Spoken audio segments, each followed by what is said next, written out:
ভিডিওতে ক্লিক করার জন্য আপনাকে ধন্যবাদ। এই শব্দটা যারা জানেন তারা দেখে বুঝতে পারছেন, যারা জানেন না তারা দেখে বুঝতে পারছেন। এই শব্দের অর্থ উচ্চারণ ব্যাখ্যা শিখাবো।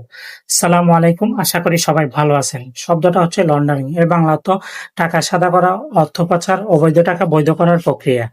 এই শব্দের ব্যাখ্যাটা দিচ্ছে আপনার যাতে শব্দটা না বলেন এবং শব্দটা ভালোভাবে বুঝতে পারেন। লন্ডারিং এমন একটি শব্দ যা সাধারণত অবৈধ উপায়ে উপার্জিত টাকা বা সম্পদকে বৈধ হিসাবে দেখানোর কাজ বোঝায়।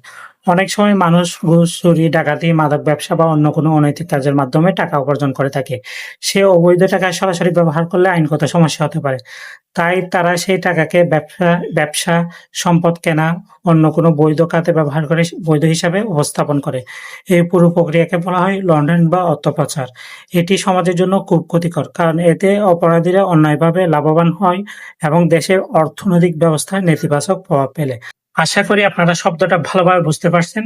আপনার যদি ভিডিওটা ভালো লেগে থাকে অবশ্যই লাইক, কমেন্ট, শেয়ার করবেন যাতে বাকিরা শিখতে পারে। যারা ফেসবুকে দেখবেন তারাও ফলো দিবেন, লাইক, কমেন্ট, শেয়ার করবেন। সবাই ভালো থাকবেন, সুস্থ থাকবেন। পরবর্তী ভিডিওতে দেখা হবে। আল্লাহ হাফেজ। আসসালামু আলাইকুম।